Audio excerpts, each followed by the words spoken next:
Assalamualaikum, saya Muhammad Sizal bin Muhammad 267492. Okey, saya akan menerangkan tentang latar belakang untuk perancangan komunikasi pengurusan. Okey. Latar belakang ini adalah inisiatif harapan Rainforest atau hutan harapan dinamakan berdasarkan perkataan Indonesia untuk hutan harapan. Terletak di dua wilayah iaitu Provinsi Sumatera Selatan dan Provinsi Jambi dengan keluasan 98,554 hektar. Kawasan ini dipegang di bawah lesen 100 tahun inovasi yang ditubuhkan berikutan advokasi oleh konsortium membenarkan hutan pengeluaran diuruskan untuk pemulihan ekosistem. Okey, modal harapan Rainforest menawarkan harapan untuk kawasan hutan berharga dengan lebih besar untuk dilindungi. Jika diterima pakai secara meluas, bukan sahaja di Indonesia tetapi juga di bahagian lain di dunia, di mana hujan tropika terancam. Harapan Rainforest melaksanakan pengurusan hutan lestari, melindungi kawasan dan mencegah aktiviti haram serta memelihara dan meningkatkan biodiversiti ekosistem hutan. Pelan pengurusan komunikasi strategik ini menetapkan rangka kerja komunikasi untuk harapan Rainforest. Ia akan menjadi panduan untuk komunikasi dan dikemas kini apabila keperluan komunikasi berubah.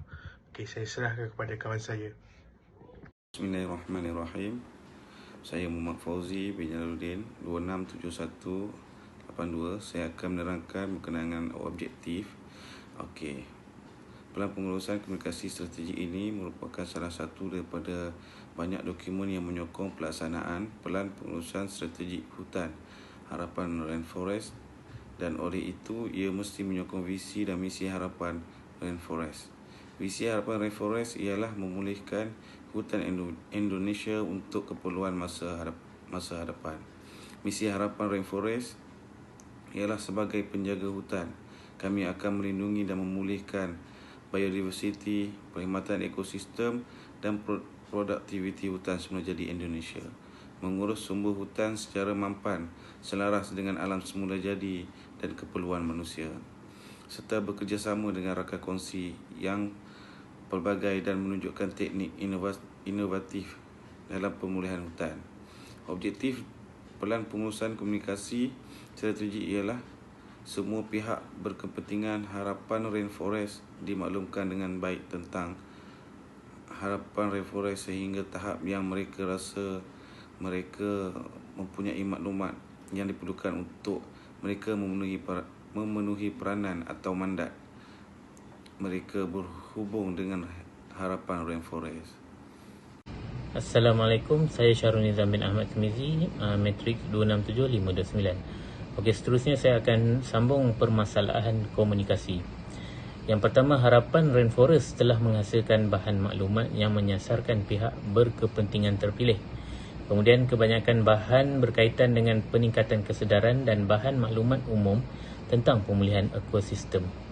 Seterusnya, pelan pengurusan komunikasi strategi diperlukan untuk membimbing kerja masa depan mengenai maklumat awam dan aktiviti komunikasi syarikat dalam harapan Rainforest ini.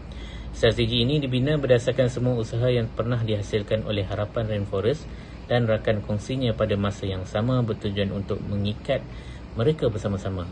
Jadi keputusan akhir ialah satu strategi komunikasi untuk satu harapan Rainforest. Dan bukan satu strategi untuk burung Indonesia. Satu untuk Royal Society for Protection of Birds dan satu untuk aktiviti di harapan Rainforest. Strategi komunikasi strategik menyepadukan semua inisiatif program organisasi. Penyepaduan ini memerlukan pelan jangka panjang yang proaktif dan bukannya reaktif kepada situasi sedia ada. Penggunaan alat dan saluran komunikasi adalah kritikal supaya aktiviti yang dilakukan dapat memastikan keberkesanan strategi. Harapan Rainforest untuk memaklumkan mereka tentang perkembangan harapan Rainforest. Audit komunikasi adalah satu jenis penilaian komunikasi. Komunikasi terancang dan strategi ini selalunya melalui 4 kitaran proses, iaitu analisis senario, pemilihan strategi, pelaksanaan strategi dan penilaian strategi. Bagi komunikasi luaran terdapat 4, iaitu akhbar, dalam talian, televisyen dan radio atau cetakan. Komunikasi dalaman pula terbahagi kepada satu, garis panduan teknikal, iaitu laporan menunjukkan sistem menguruskan hutan lestari untuk hutan pengeluaran semula jadi. Mesyuarat, plenum, jabatan dan bulanan ataupun mingguan. Visi, misi dan objektif pemulihan ekosistem dalam harapan Rainforest. Kenal pasti sasaran, wujudkan rancangan kerja dan belanjawan, bangunkan petunjuk prestasi utama, laksanakan aktiviti, pantau dan nilai kemajuan dan output. Iktiraf pencapaian penting. Panggilan persidangan. Profil harapan Rainforest, aktiviti yang telah dijalankan, kemajuan, output dan impak output dan hasil. Itulah harapan dia. Paparan buletin pula mempromosikan harapan Rainforest sebagai tindakan sebenar dalam memulihkan hutan di Indonesia. Melalui email menyatakan kemajuan telah dicapai atau surat berita yang diedarkan. Seterusnya, penumbuhan objektif SMART, iaitu S untuk spesifik, M boleh diukur, A boleh dicapai, R relevan dan T matlamat berasaskan masa. Kelayakan sasaran, mesej yang ingin disampaikan kepada kumpulan sasaran, saluran komunikasi yang sesuai digunakan. Pengurusan jangka pasti, masa yang diambil, belanjawan dan sejauh mana kejayaan atau pencapaian objektif yang dinyatakan. Penyelarasan tindakan dan komunikasi, kepentingan bersama organisasi dengan pihak berkepentingan, pembingkaian mesej, semantik dan simbol mesej. Halangan komunikasi, wacana dan pengeluaran mesej adalah sebahagian daripada pelaksanaan. Penilaian program yang dilaksanakan terdiri daripada komitmen organisasi terhadap penilaian. Keputusan yang mungkin diukur menilai tahap penyediaan, pelaksanaan dan kesan, melaporkan keputusan penilaian kepada pengurusan dan menambah nilai kepada pengetahuan profesional. Pusat Sumber Pemulihan Ekosistem ERRC ialah kemudahan fizikal yang terletak dengan kem harapan Rainforest dan dikendalikan untuk atau digunakan bersama oleh Burung Indonesia, Rakan Kongsi Nasional Harapan dan juga PT Reki. ERRC ini bertujuan untuk berkembang menjadi kemudahan yang meriah dan bertenaga yang mengandungi pelbagai jenis maklumat teknikal dan bahan perhubungan awam yang tersedia untuk diedarkan kepada pelawat dan khalayak sasaran.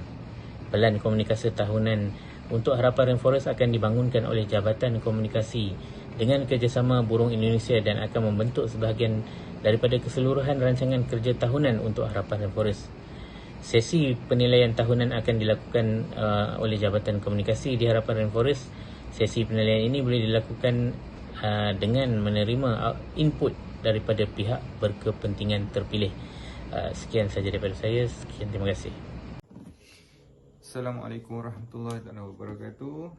Saya Muhammad Syafi'i bin Muhammad Azmi, nombor metrik 267498. Saya akan menerangkan tentang cadangan penambahbaikan. Yang pertama, pihak pengurusan harapan Rainforest mesti menerima perubahan dan model tingkah laku komunikasi yang dituntut oleh pekerja. Kaki tangan yang bertanggungjawab menyampaikan perubahan mestilah berada dalam kedudukan yang baik, sebaik-baiknya di peringkat pengurusan kanan. Mesej dan medium yang digunakan mestilah disesuaikan dengan kepelbagaian penonton. Perlu ada penilaian yang berterusan terhadap keberkesanan strategi komunikasi yang digunakan untuk membuat pembetulan tindakan jika sesuatu mesej tidak disampaikan dengan berkesan. organisasi ini mestilah menjamin bahawa teknologi komunikasi digunakan dalam usaha untuk berkomunikasi. Kepentingan memilih dan menggunakan teknologi komunikasi tidak perlu dilebih-lebihkan. Ini kerana tidak semua kaedah komunikasi sesuai untuk semua pekerja. Pakar komunikasi akan dimasukkan dalam proses pengurusan perubahan. Ini disebabkan oleh fakta bahawa pekerja komunikasi mesti duduk semeja seperti pasukan pengurusan tertinggi semasa membuat keputusan. Sekian, terima kasih. Assalamualaikum warahmatullahi wabarakatuh. Saya Ramdan bin Saleh 267363.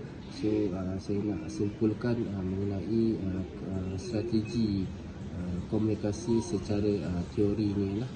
Bagaimana komunikasi strategi mungkin dapat menggalakkan komunikasi yang berjaya dalam organisasi yang dipilih lah. Selain itu, beberapa organisasi mempunyai strategi komunikasi masing-masing lah. Organisasi sering menghadapi seperti cabaran yang tidak dijangka, ia hanya membiarkan keadaan berlalu hingga menjadikan sesuatu itu sebagai krisis sukar untuk dipulihkan lah. So jadi pihak pengurusan komunikasi ini mestilah terlibat dari atasan untuk memikirkan bagaimana dan memberi cadangan komunikasi strategik kepada pemimpin organisasi agar syarikat dapat mampu bertahan dengan lebih lama lah. So itu saja daripada saya. Sekian, terima kasih.